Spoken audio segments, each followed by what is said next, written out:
Келесі кезекте біз төртінші әріптесіміз Туғанбаева Ботагөз Смайылқызы. Алматы облысы Тұрар Рысқұлов атындағы мектеп жанындағы интернаты бар мектептің қазақ тілі мен әдебиет пәні мұғалімі. Демонстрацияңызды шығара беріңіз. Ботагөз Смайылқызы бізге оқу сауаттылығына дамытуға бағытталған тапсырмалар құрастырумен деген шеберлік сыныпты көрсетеді.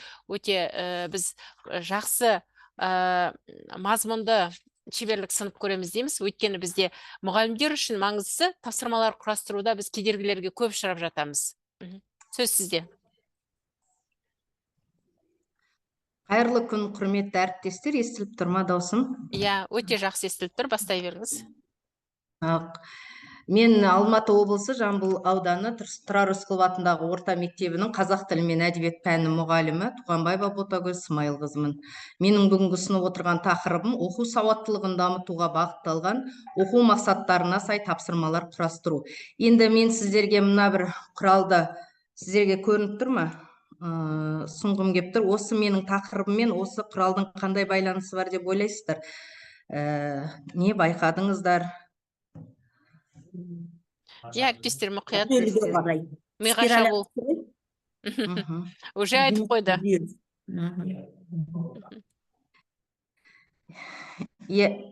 Ой айтатын әріптестер бар ма? Жалпы оқу мақсаты осы шиыршық тәсілімен төменнен жоғары қарай спираль тақырыпты меңгерту спираль көріп отырмыз. Енді дәл мен сіздерге ұсынып отырған жұмысымның өзі осы жалпы оқу мақсаты спираль жүйесі сияқты ғой, күрделеніп отырады, бір-бірімен үздіксіз байланыста. Сол процесті мен сіздерге осы жұмысымда көрсеткім келеді. Жалпы менің жұмысымның негізгі мақсаты тапсырманың оқу мақсатына сай нақты бағытталуы, оқу мақсатының оқушының жас ерекшелігіне күрделуін ескеру, тапсырмалардың деңгейін, яғни оқушыға түсінігін, білімін кеңейтуге, мақсатқа жетуге ықпалын айқындау. Енді жалпы бізге тақырып беріледі. Тақырыптан оқу мақсатынан біз сабақ мақсатын шығарамыз. Сабақ мақсатынан біз тапсырмадан енді дескриптор береміз оқушыларға, осылай оқу мақсатына жету жүйесі осылай жүзеге асады. Енді мына мақсат берілсе бізге тыңдалған мәтіннен мазмұнын түсіну, негізгі және қосымша ақпаратты анықтау. Сол кезде барлық мұғалімдер өзіне қалай осы жұмысты жасаймын, қалай мақсатқа жетемін деген сұрақты қоятыны хақ. Яғни мәтін мазмұнын қалай түсінуге болады, негізгі қосымша ақпаратты қалай анықтаймыз деген үлкен сұрақ қойып, оның жаңағы жауаптарын іздеуге талпынамыз.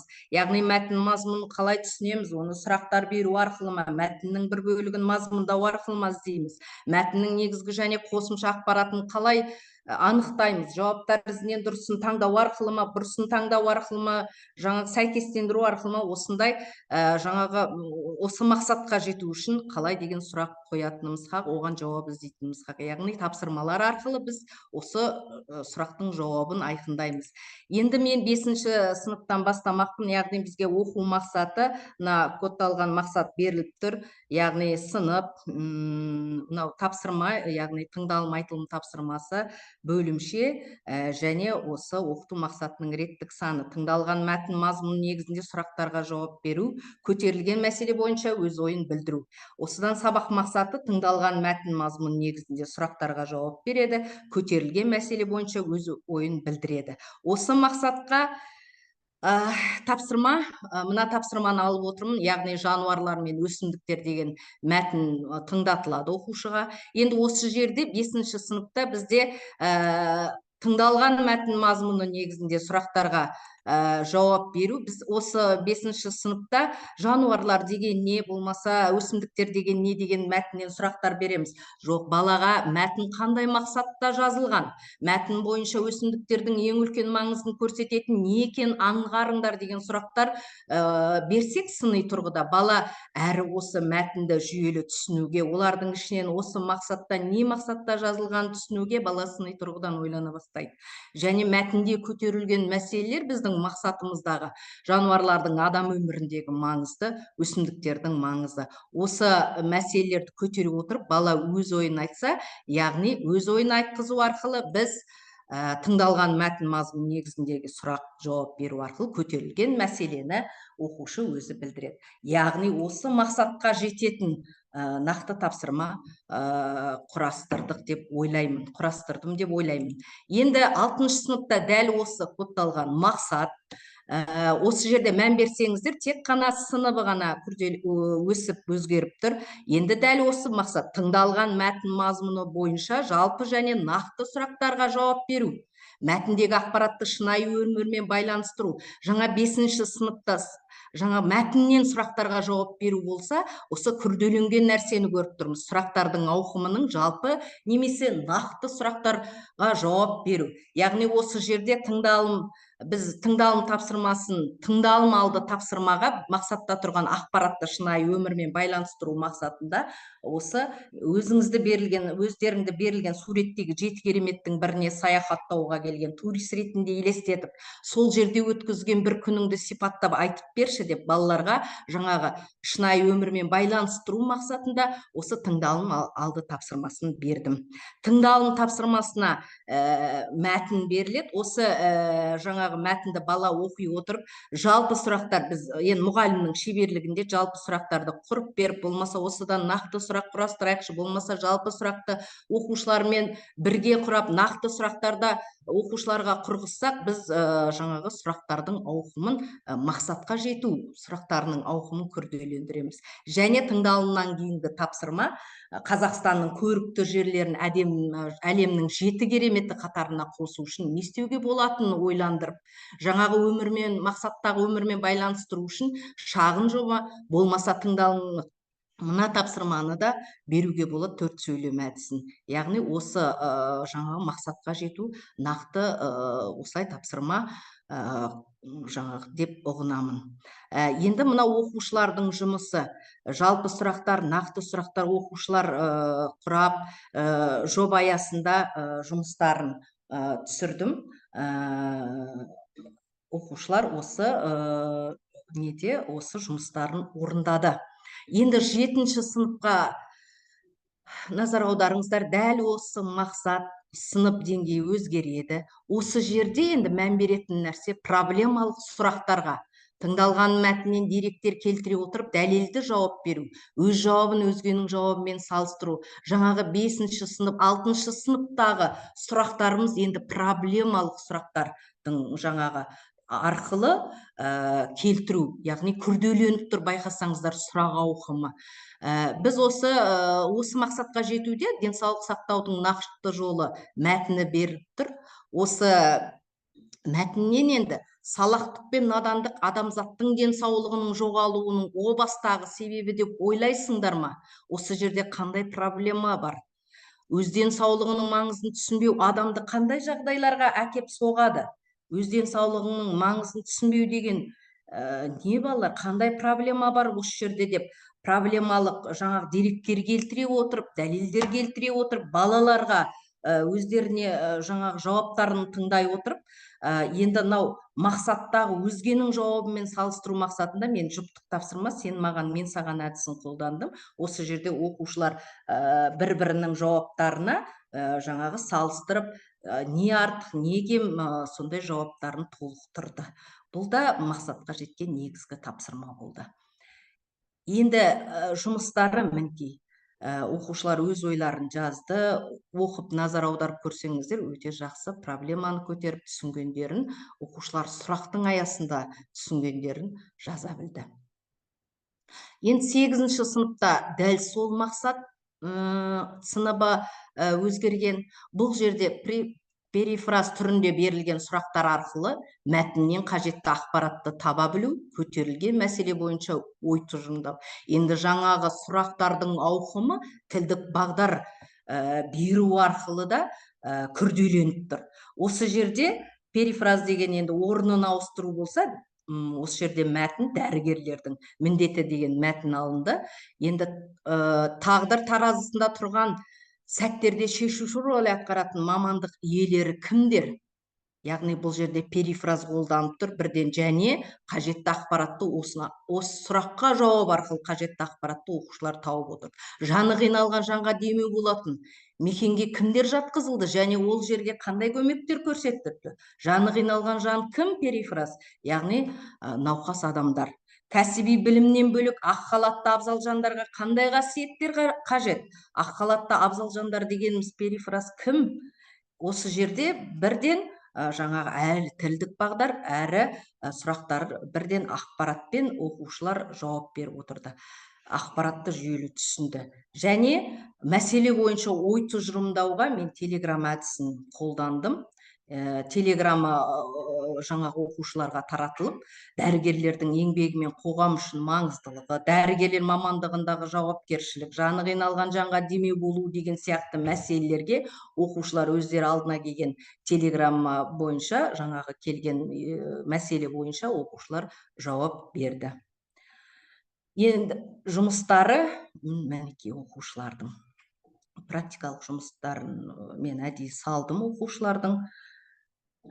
Енді 9-шы сыныпта сол мақсат, 9-шы осы кодталған мақсат, бұл жерде мәтіндегі айтылған ойға өз көзқарасын білдіретін, сыни тұрғыда баға беріп айту. Менің тәуелсіз елім мақтанышым деген мәтін беріліп тұр.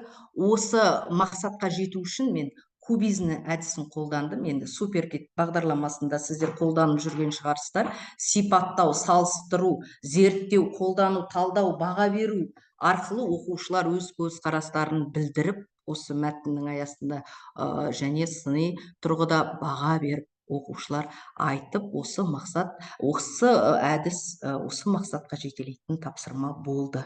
Орын жаңағы қолдандым. Енді 10-шы сыныпта дәл осы мақсат, мәтінде көтерілген мәселеге автор мен оқырманның қарым-қатынасын ескере отырып, сұрақтар құрастыру және бағалау. Осы мақсаттың көріп отырсаңыздар, қандай ауқымының, тек сұрақтармен басталған, 5-ші сыныптан басталған мақсат енді қалай ауқымының күрделенгенін көріп отырсыздар. Осы жерде мен тіл ұлттың жаны деген мәтін алынды, тыңдалды оқушыларға, яғни мен терезе әдісін қолдандым, жұптық жұмыс ретінде. Терезенің бірінші көзінде, яғни автордың көзқарасына бағытталған сұрақтар құрастыру болды. Екінші көзінде оқырманның пікірін білуге арналған сұрақтар құрастыру болды. Үшінші көзінде автор мен оқырманның арасындағы байланысты көрсетуге арналған сұрақтар және шығармашылық және проблемалық сұрақтар арқылы оқушылар құрастырып, оларға өздерінің жаңағы жауаптарын беру арқылы оқушылар өздерінің бағалауында айтып кетті. Жұмыстары мінекей. Енді 11-ші сыныпта осы мақсат, мәтінде көтерілген мәселеге автор мен оқырманның қарым-қатынасын ескере отырып, талқылау сұрақтарын құрастыру және сыни тұрғыда бағалау. Осы мақсатта ел қорғау азаматтық парыз мәтіні тыңдалды. Осы тыңдалым жұмысын тыңдалым картасы арқылы оқушыларға жаңағы ұсындым. Сол кезде оқушылар мәтінге тақырып қойды, автордың ойын жазды, оқырманның ойын жазды. Осы жерде автор мен оқырманның ойын талқылау арқылы қарым-қатынасын ескердік, және оқушылар талқылау сұрақтарын құрастырды. Ол барлық ойды жинақтай отырып, оқушылардың жаңағы бағалау, жаңа сыни тұрғыда бағалауына жұмыс жасалды. Осы мақсатқа жеткен нақты тапсырмалар болды. Енді құрметті әріптестер, осы жерде байқағандарыңыздай, мен енді өз практикамнан жаңағы әр кодталған мақсатқа осындай тапсырмаларды бір шпор ретінде деп айтамыз, және қысқа мерзімді жоспарды құруға бетіне қойып қоям. Мысалы 5-1-5-1 кодталған мақсаттың цифрын қойып, жаңағы қымыз жазу барысында да осындай нақты тапсырмаларды қойып, және оны толықтырып, қымыз жазу барысында да осындай тапсырмаларға мен бір жеңілдік жұмысым болып тұр. Қарасаңыздар, әр сыныпты жылда біз өзгертіп аламыз. Сол кезде жаңағы ненің мақсат сұрақтардан басталса, сұрақтардың күрделенуі мақсаттың күрделенуіне біз көз жеткіземіз, және оқушының да сыни тұрғыда, тек жай сұрақтар емес, сыни тұрғыда сұрақтардың ауқымының күрделенетінін біз басты назарда ұстануымыз керек. Ой, рахмет. Рахмет Ботагөз Смайылқызына. Өте бір тартымды таныстырылым, шеберлік сыныбыңызды шын мәнінде жақсы көрсете алдыңыз. Сіздің енді әріптестеріңіз де осы жерде қосылатын шығар. Сіз бізге мақсатқа қалай бару керек, оқу мақсатына оқушыларды жеткізу үшін мына дұрыс құрылған тапсырманың өте маңызды екендігін анық аңғарталдыңыз бізге. Біз демек, егер тапсырма, әрине мұғалімдер сол тапсырманы дұрыс құрмағандықтан да оқушылар мақсатына жете алмайды. Сондықтан да ең маңыздысы тапсырма екендігін. Оқу мақсатына апарады. Осы жерде біз үнемі мұғалімдер арасында да айтылып жатады ғой, бір тапсырманың өзі нақты тапсырма болса, мақсатқа жетелейтін. Соның өзімен шығуға болады дейді. Негізі мақсатқа жетуге болады деп жатады. Орында айтасыз, иә. Ол мақсат, сол, мысалы, бір мақсатқа жететін бір тапсырманың өзі мақсатқа апарады, бала көреді. Енді біз мына тапсырмаларды әртүрлі етіп орындатуға болады. Өйткені бізде ең бала бар, да, талантты дарынды. Осы жерде ең назар аударатын нәрсе, мақсаттың әр сөзіне назар аудару керек. Нені жасауымыз керек? Жаңа мен басында айтып кеттім ғой, қалай деген сұраққа әр бір сөзінде жібермеуіміз керек мақсаттың. Қалай жетуге болады? Енді мақсатқа жеткенге дейін тапсырмалар болады әрине, бірақ нақты мақсатқа жететін бір тапсырмамен шығуға болатынын мен сіздерге көрсеттім деп ойлаймын. Әрине, тапсырманың маңызды екеніне әріптестер бізге Ботагөз Смайылқызы қатты ерекше біздің назарымызды аударды, соған толық көзіміз жеткізді деп ойлаймын. Сізге рахмет. Әсіресе мына проблемалық сұрақтар әдісі арқылы бала проблеманың, әрбір көтерілген мәселенің оның проблеманың шығу себебін анықтай алады, және проблеманың проблема екенін көре алады. Міне, мұғалім өзінің қойған сұрағымен өте нақты баланың проблеманы көре алатындығына қарай бағыттап отыр. Шын мәнінде айтады ғой, сұрақты дұрыс қойылса, дұрыс қойылған сұрақ жауаптың жартысы дейді. Сонда біздің ықпал етеміз. Өзіміз сұрақтың проблемалық сұрақ екенін дұрыс мұғалімдер аңғарып балаларға бере алса, міне, тапсырма лайықты мақсатқа жеткізеді. Рахмет сізге. Шығармашылық табыс тілейміз. Рахмет. Әріптестер, пікір қосатындарыңыз бар ма?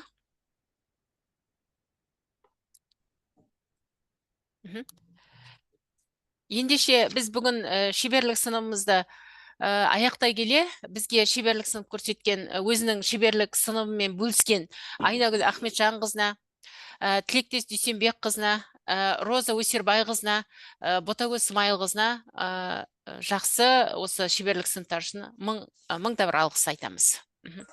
Пікірлеріңіз. Әріптестер, пікір қосасыздар ма? Сәлеметсіз бе, Алтыншаш Сагиевна? Сәлематсыз ба? Әріптестер, сәлеметсіздер ме? Мен бағанадан бері қосылып, соңынан пікірімді айтып кетейін деп едім.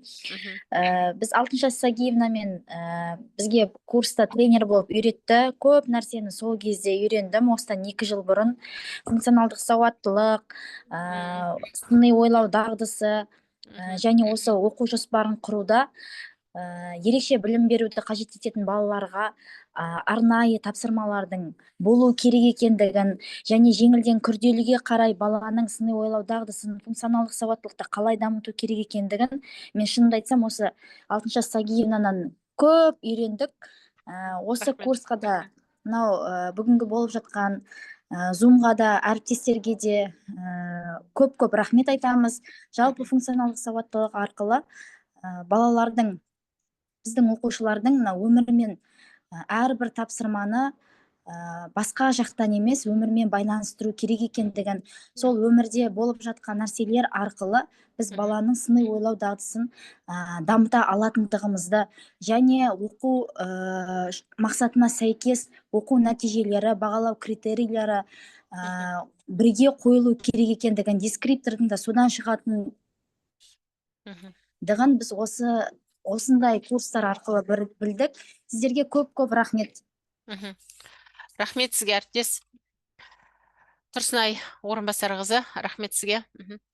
Әріптестер тағы. Сізге де үлкен рахмет. Осы бір дайындық үстінде сізбен WhatsApp желісіне шығып, қоңырау шалып, көптеген іс тәжірибені біз сізден үйрендік. Жеке өзім сізден сонау Атыраудан, мына солтүстіктен байланыс болып, ортада Қылкөпірде араласып, көп нәрсені сізден үйреніп қабылдай білдім. Сондықтан сізге үлкен рахмет, шығармашылық табыс. Әріптестеріме де үлкен рахмет айтқым келеді. Мен де көп алғысымды білдіргім келеді. Әріптестер, еңбектеріңіз жана берсін. Сізге рахмет, Алтыншаш Сагиевна. Сіздің көзіңізбен қарайық, бірде барлық кемшіліктің барлығын көріп отырасыз. Бізді баулап отырдыңыз, жақсы, осындай жақсы нәтижеге жетуге мың алғыс. Рахмет. Я енді көптің алдына шығатын болғасын, тұшымды дүние болған қаладық. Әріптестер, өздеріңізде көріп отқан шығарсыздар, бізге шеберлік сыныбы ұсынған 4 тыңдаушы 4 түрлі тарапта бірін-бірі қайталаған жоқ, өте мазмұнды дүние бере алды деп ойлаймын. Рахмет сізге. Рахмет. Жұмыс жасадық сізбен.